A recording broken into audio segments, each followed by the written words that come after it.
اور بات یہاں پتہ چلی کہ یہ بھی تھوڑا حیا کے خلاف مسئلہ ہے، لیکن آج کی نئی نوجوان نسل جو ہے اس میں بہت زیادہ مبتلا ہو رہی ہے، جس کو اورل سیکس کہا جاتا ہے. اور میں نے جیسے عرض کیا کہ شرعی مسائل میں چاہیے اور اس کو بیان کرنا یہ ہماری ذمہ داری ہے.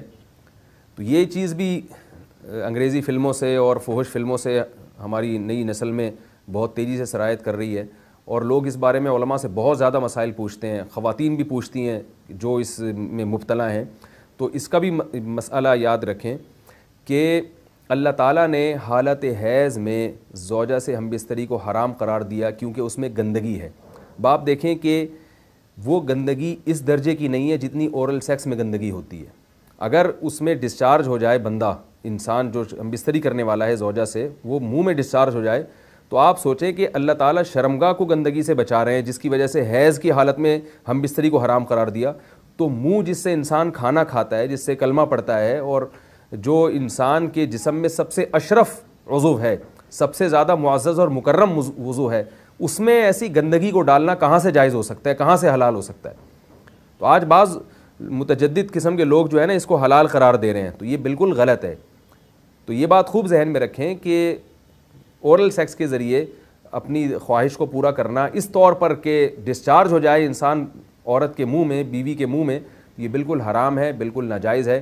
کیونکہ منی ایک غلیظ اور ناپاک اور گندگی ہے اور ناپاک اور نجس چیز ہے. بعض حضرات یہ کہتے ہیں کہ منی پاک ہے، مگر یاد رکھیں منی کے پاک ہونے کے دلائل مضبوط نہیں ہیں، منی کے ناپاک ہونے کے دلائل بہت مضبوط ہیں. سب سے پہلی دلیل قرآن مجید میں آتا ہے الم نخلقکم من ماء مہین، ہم نے تمہیں غلیظ اور پلید پانی سے پیدا کیا ہے، ذلیل پانی سے پیدا کیا ہے. تو اس میں بھی اشارہ ہے کہ منی ناپاک چیز ہے. دوسری بات یہ کہ حدیث میں آتا ہے کہ کنت افرق المنی من ثوب رسول اللہ صلی اللہ علیہ وسلم ثم یصلی فیہ. حضرت عائشہ رضی اللہ تعالیٰ عنہ فرماتی ہیں کہ رسول اللہ صلی اللہ علیہ وسلم کے کپڑوں پر اگر منی لگی ہوتی تھی، صحیح بخاری کی حدیث ہے، میں اس کو کھرچ کے صاف کرتی تھی، پھر آپ صلی اللہ علیہ وسلم اس میں نماز پڑھا کرتے تھے. اب بعض حضرات نے یہاں سے استدلال کیا ہے کہ منی اگر ناپاک ہوتی تو حضرت عائشہ اس کو دھوتیں، کھرچ کے صاف کرنا اس کی علامت ہے کہ منی پاک ہے. لیکن یہ بات غلط ہے. اگر منی پاک ہوتی تو حضرت عائشہ کو کھرچنے کی ضرورت نہیں تھی.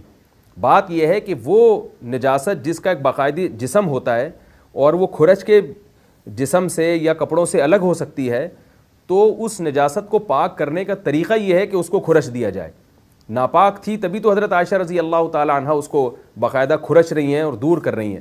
اور گیلی منی کو یہ ثابت ہے کہ حضرت عائشہ رضی اللہ تعالی عنہ آپ صلی اللہ علیہ وسلم کے کپڑوں سے دھویا کرتی تھیں اور آپ صلی اللہ علیہ وسلم اس میں نماز پڑھا کرتے تھے.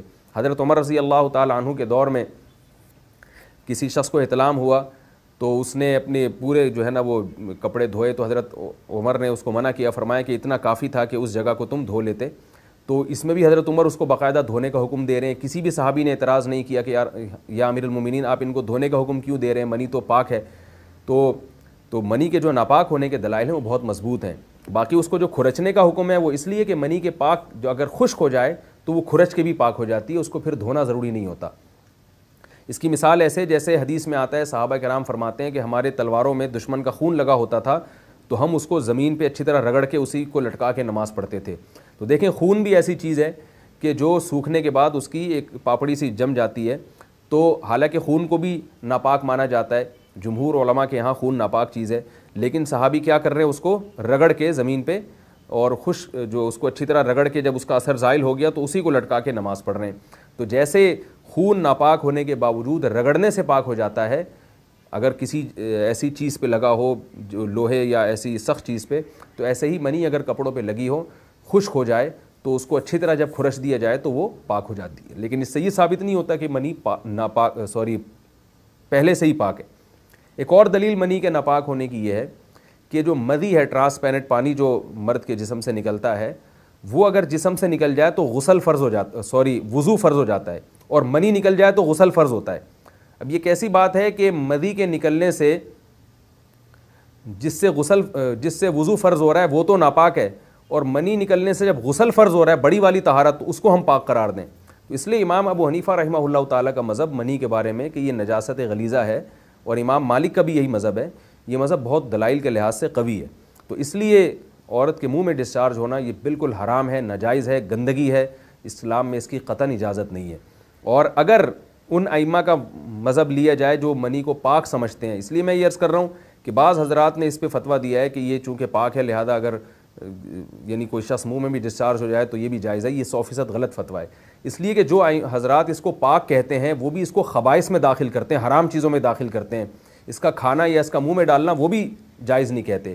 تو اس لحاظ سے بھی یہ ناجائز ہے اور بہت ساری بیماریوں کا ذریعہ بھی ہے. دوسرا مسئلہ یہ ہے کہ اگر کوئی ڈسچارج نہیں ہوتا اورل سیکس کے ذریعے تو اس کا شرعی حکم کیا ہے؟ تو اس کا حکم یہ ہے کہ یہ انتہائی سخت درجے کا مکروہ ہے, ناپسندیدہ عمل ہے. اور اس کے سخت درجے کے مکروہ اور حرام نہیں ہے لیکن بہت زیادہ ناپسندیدہ اور شریعت کے مزاج کے بالکل خلاف ہے. اور اسلامی کلچر میں اس کا کوئی تصور نہیں تھا.